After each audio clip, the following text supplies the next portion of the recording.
To family, कैसे हैं आप सभी लोग। आशा करते बहुत अच्छे होंगे।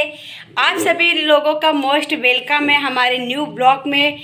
प्लीज़ चैनल को सब्सक्राइब एंड लाइक शेयर कर दीजिएगा और कमेंट करके बताइएगा कि दोस्तों आप सभी लोगों को हमारा ब्लॉग कैसा लगता है। आज हम सुबह सुबह छत पे गए थे तो अपने छत पर का वीडियो आप सभी के साथ शेयर किया है। कितना सुंदर नज़ारा है। आज भी हमारे गांव में वही हरियाली, वही खेत खलियान सब कुछ है दोस्तों। बस लोग शहर को ज़्यादा पसंद करते हैं, गांव को नहीं, लेकिन मैं गांव को ज़्यादा पसंद करती हूँ, शहर को नहीं। जो चीज़ हमारे छोटे से प्यारे से गांव में है ना, वो शहर में वातावरण नहीं है दोस्तों। आप शहर का, आप होटल का खाना 1 महीना खा लीजिए और हमारे गांव का चूल्हे पर का बनाया खा लीजिए, फिर फ़र्क बताइएगा कि हाँ जी गाँव ही बेस्ट है। और दोस्तों बहुत सारी उम्मीदें, बहुत सारा प्यार दुलार के साथ आप सभी के पास वीडियो पहुंचाने की पूरी कोशिश करती हूं कि आप लोग मेरी वीडियो को देखेंगे, एंजॉय करेंगे, कुछ सीखेंगे। जो लोग गलत कमेंट करते हैं ना, उनको बता देना चाहती हूं दोस्तों, किसी की मजबूरी होती है, किसी के पीछे बहुत बड़ा राज होता है। एक औरत यूं ही नहीं टूटती है कभी, एक औरत यूं ही नहीं कभी डिवोर्स नहीं ले लेती है, यूं ही औरत कभी अपने परिवार को छोड़कर अकेले नहीं रहना पसंद कर सकती है। बहुत सारी प्रॉब्लम होती है जीवन में। अगर हम खुलकर यूट्यूब पर नहीं बोल पाते हैं तो इसका मतलब ये नहीं है कि हम गलत हैं अपने सच्चाई में। दोस्तों कभी कभी हम औरतें होते हैं ना कि झुक जाते हैं, कोई बात नहीं है, लेकिन ऊपर वाला जानता है ना भैया दीदी कि कितना दर्द मैंने सहा है। यूं ही यूट्यूब पर वीडियो बनाना नहीं शुरू कर दी, यूं ही दिल की बात नहीं करना शुरू कर दी।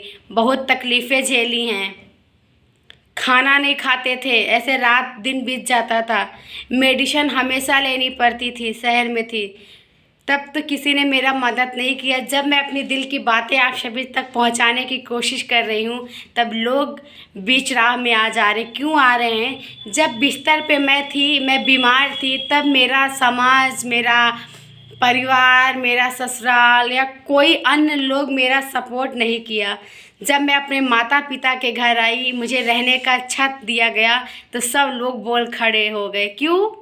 एक बेटी का जीने का अधिकार नहीं है? एक बेटी का हक नहीं होता है क्या? होता है, बेटियों का हक बेटों से ज़्यादा होता है। बस उस हक के बारे में जानना होता है। अगर आप पढ़ाई की हैं तो आपको पता होना चाहिए बेटियों का अधिकार बेटों से ज़्यादा है। गर्व करते हैं हमारे माता पिता कि उन्होंने हम जैसे बेटियों को जन्म दिया है।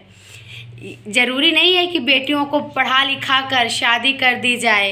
हाँ जी, किसी के घर में मजबूरी होती है, माँ बाप लाचार होते हैं, नहीं उतनी शिक्षा दे पाते हैं, लेकिन कभी भी अपनी बेटियों को कमज़ोर नहीं समझते हैं, न बनाने की कोशिश करते हैं।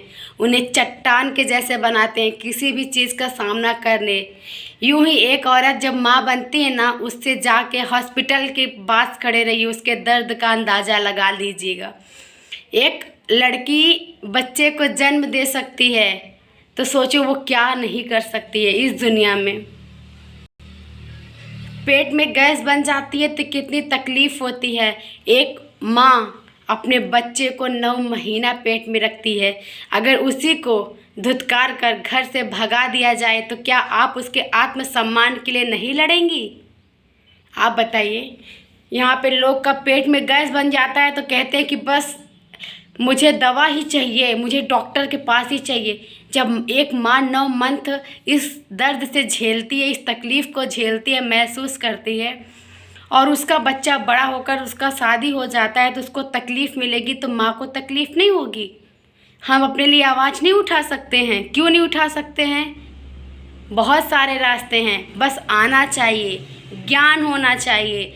ज़रूरी नहीं है परिवार डर और धमकी से नहीं चलता है, ये मुझे भी पता है, लेकिन जिस परिवार में एक लड़की का मान सम्मान का कोई भी लाज ना रखे तब क्या करना चाहिए आप बताइए। मैंने 9 महीने देवांश को पाल पोसा, हाँ, बड़ा किया, जन्म दिया, मेरा सीजर हुआ है और मेरे बच्चे को यूं ही छोड़ दिया गया। मुझे तकलीफ़ नहीं होगी?